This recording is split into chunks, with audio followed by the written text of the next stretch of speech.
Hello again, everybody, and welcome to episode 37, Louis Varland edition.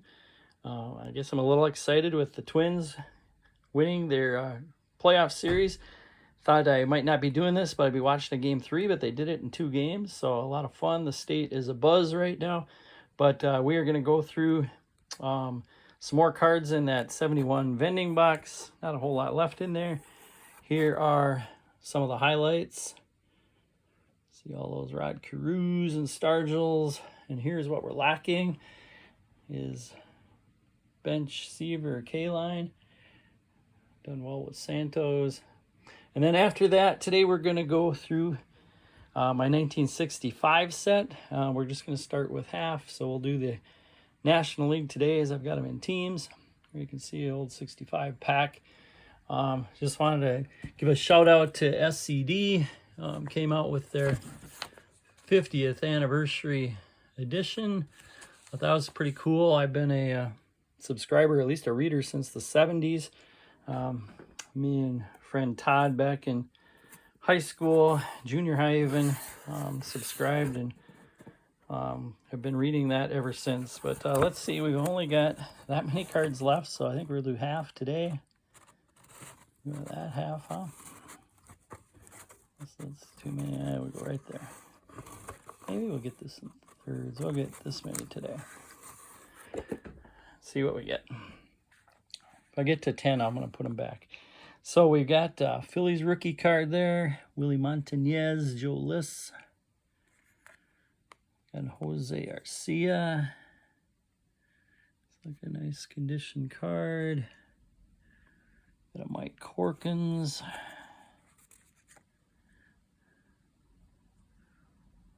Oh, come on. Let's see if we can get a bench receiver coming out of here. We got a Nelly Bryles. We got card number 5, Jarvis Tatum. We got a Hal Lanier.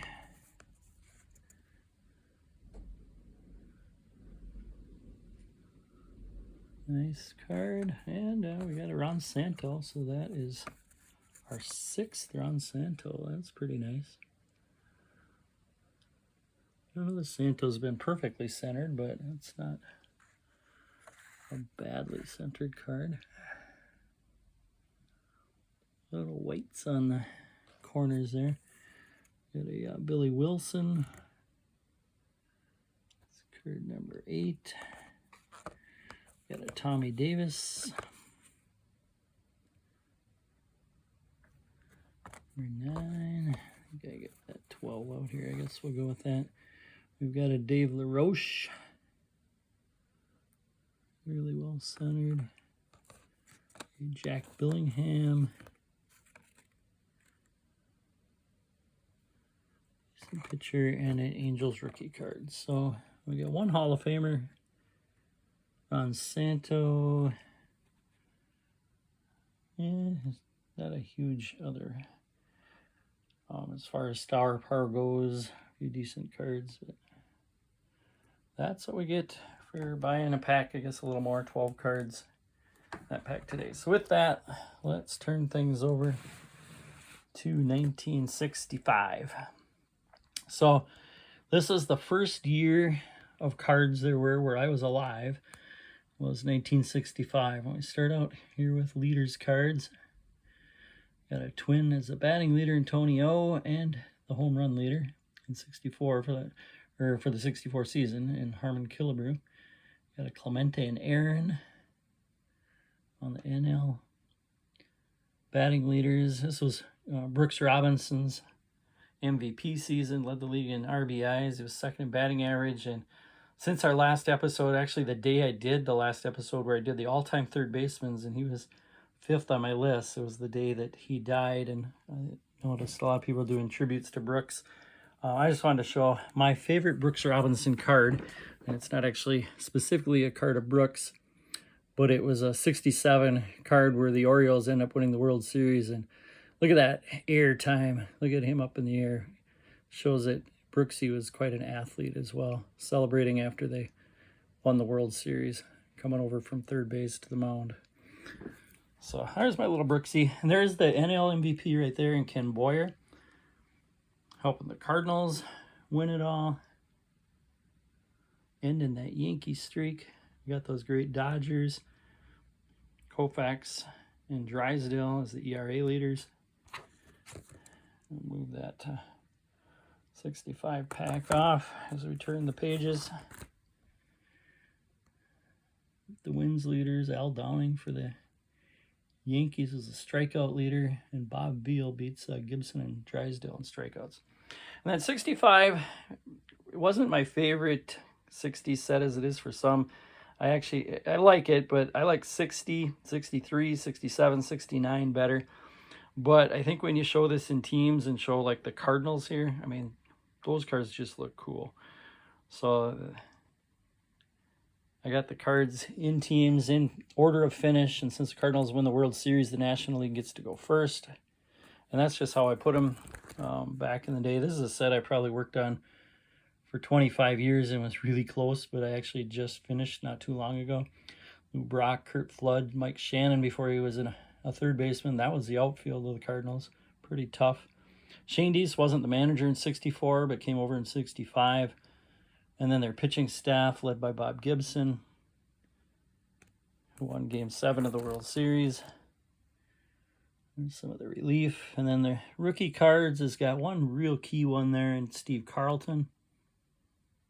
One of the tougher 65s to get. And then some of the Cardinal bench players, which includes good old Bob Uecker. Still announcing, at least as of this year. I guess I don't know what his 24 plans are. And then the 64, tied for second place team, was the Cincinnati Reds. And see some of their starters here. Pete Rose, Leo Cardenas was their shortstop. Really strong outfield there. Tommy Harper, Vada Pinson, Frank Robinson. O'Toole and Jim Maloney and Joe Jay were some of their top pitchers. The relief pitchers. Rookie cards. Tommy Helms, probably the biggie there. And they're the guy who broke the next team here. The Phillies collapse of 64. Chico Ruiz is kind of the guy who started it all for the collapse of the Phillies when he stole home in a late September game. Win a 1-0 game was the only run the Reds scored as the Reds beat the Phillies. Phillies led by 6.5 games with 12 to play. Couldn't pull it out. It was Dick Allen, rookie year there. Just a phenomenal year. Let's see by the back of his card what he did his rookie season. 125 runs, 201 hits. All those extra base hits, 318. And then their other star was Johnny Callison. Big time stats, double figures and doubles, triples, homers as well, with 31 homers. But the Phillies had that big lead. They got swept by the Cardinals, by the Reds. And then the last couple of games, so the Reds actually had a 1-game lead going into the last 2 games of the season. Jim Bunning there, you see their big pitcher. And then the Phillies were playing the Reds those last 2 games of the season. The Phillies actually came back and beat the Reds those last 2 games, knocked the Reds out of first, and the Cardinals, who were kind of the little sleeper team out of the 3, end up winning the, not just division, because there weren't just one division at the time. They win the National League, end up in the World Series, end up winning the World Series. And there you see some of the Philly bench players, includes John Briggs, Dallas Green, big GM career. Cookie Rojas ended up with a good career with the Royals later on. And then the 4th place team wasn't far behind as well. So both the Phillies and Reds end up 1 game out. The Giants end up, I gotta see what the record was. 90 and 72. So they were 3 games out. The Cardinals won 93 games. And look at that lineup. Orlando Cepeda, Willie McCovey, Willie Mays, all in that lineup. And then Jim Hart was a rookie that year who hit over 30 home runs as well. Cool Willie Mays card. A little off center. My 65s are kind of a mix of conditions. I've got some really nice in the near mint range, and then I've got probably 50 or more cards that are VG or less that I don't know if I'll... It's hard to try to replace cards because you always are looking for cards you don't have, but there's a Juan Marichal and Gaylord Perry to lead their rotation. But yeah, it's always that, do you figure, do you replace some poor condition cards, or it's kind of funner to get cards you don't actually have. Some of their rookie cards, their bench included Harvey Kane, Matty Alou. Matty was on the bench there, and Jesus was a starting outfielder. And then the next team, the Atlanta Braves, were good as well. They were in 5th place, but they were just 5 games out. And you got a good lineup here with Joe Torre, another Alou brother, 3rd one, Felipe, and Dennis Minke. And then you've got the guy who was number 2 on my last week when I did the all-time third baseman. So all 2 of all time, Eddie Matthews, Rico Carty, and you got Henry Aaron. Not quite as strong of a pitching staff, but you can see the Eddie Matthews at this time of his career. So he's he was 32 that season, and he's already got 445 home runs. And as you can see at the time, 3rd among active players there with 445 homers. And a guy you just don't hear as much about. Here's the last card I got out of that 65 set. It was Phil Niekro on a rookie card. He's on a 64, which is his rookie, but so his 2nd card. But it was just a little tougher card for me to get. Some of their subs. And then we get to a team that actually ended up under 500 in 64, the Dodgers. But the Dodgers ended up winning the whole thing in 65. So both the Twins and Dodgers were under 500 teams in 64. You can see not a real strong lineup. I mean, they do have Willie Davis. Frank Howard was younger, but what a pitching staff there with Don Drysdale, Sandy Koufax, Claude Osteen, and then a couple great relievers in Bob Miller and Ron Peronowski. And you see some of the rookie cards. One of the guys we've seen in this 71, Al Ferreira. And that Series 2 I've been opening. And I think here 65s look cool when they're in teams. Just having all those Dodgers together looks kind of cool. Next, we got the Pittsburgh Pirates. Pirates are a team with some stars. They got Clendenin, Bill Mazeroski, Willie Stargell, and the great Roberto Clemente. Bill Verdon was a decent center fielder. And then the strikeout leader in Bob Veal. Bob Friend was around forever. I got him on a 52 card. He was one of those 1960s. Here's Steve Blass's first card, 65. Roy Face, a good relieving career. Had that 18-win season as a reliever. 2 of the best pinch hitters of all time in their bench here, Jerry Lynch and Manny Mota. Wilbur Wood became a pretty good pitcher. Don Cardwell throwing a no-hitter. And then our next, we got the Chicago Cubs, 8th place team with all these stars. They got Ernie Banks, Ron Santo, Billy Williams. How do you come in perennially, towards the bottom? Well, look at the rest of their starting lineup and you figure out why. Not much for names. It's their outfield. They don't even get a manager designation. They get a head coach. Sounds like a football team for Bob Kennedy. Pitching staff, adequate, but not great. Unfortunately, they don't have Lou Brock. Instead, he was traded for Ernie Broglio that same season. You can see rookie cards, not a lot there. Glenn Beckert did all right. Fred Norman, all right, but not for the Cubs. And a bench that's not real strong. Then we come to the 9th place team. They don't even get a team card.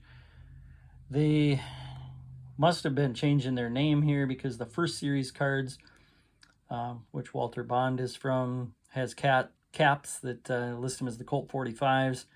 The front of the card just says Houston. It doesn't give their last name, whereas after Series 1, it's listed as Houston Astros. You can see the rest of their team. They got Nellie Fox coming over.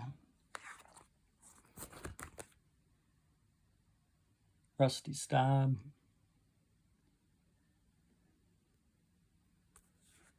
Don Larson, way past his perfect game days. Rookie cards, luckily Joe Morgan was in that first series, so he got a Colt 45 hat and not just one of those no cap or painted over caps like that. Rookie cards, 17-year-old there, and Larry Durker. This one is from the last series, and you can see here they've already got their new hats, their Astros hats, still just listed as Houston. And then the last place team, the New York Mets, as they usually were. And you can see why with who's in their lineup. Ron Hunt, not too bad. Crane Pool, okay. But a Hall of Fame manager. And a Hall of Fame coach. Rookies, you got a few guys who are going to be good key parts of that 69 team, in Cleon Jones, Tug McGraw, Ron Swoboda. And here I'm going to show the back of the Warren Spahn card because I just think that's an awesome career. That was his first bad season, 64. And he was already 43 years old. So even the year before, 42 years old, he wins 23 games. 2.60 ERA, 260 innings. What a career. 350 some wins. And the last two Mets, another Hall of Famer as a coach, Yogi Berra, who didn't even play in 64. So that's where we're going to end it. I'm gonna show a little bit of 65 highlights from the World Series as we close out. We got Vin Scully on the mic. In the biggest play of the day because he has been the most electrifying of the Twins. Zorlo Versailles. MVP is 65, Zorlo for the Twins. I'm showing this because I'm hoping there might be a chance maybe you'll see a rematch of this in the World Series this year. And this is Koufax on the mound. Drilled one that was backhanded by Gilliam and turned into a poise. Curve, ball one. And we'll just watch a little bit of this. See Koufax form. In the Dodger bullpen, Don Drysdale and Ron Peronowski. Fastball, 1-1. Joe Nosek on deck.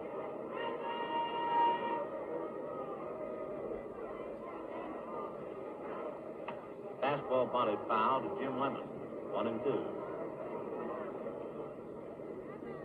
The Dodgers won this game 2-0. Koufax went the distance. 1-2 to Zoilo. And he also started game 2 and 5, so he went 5 and game 7. And only pitched another season. Or was it two more seasons, I think.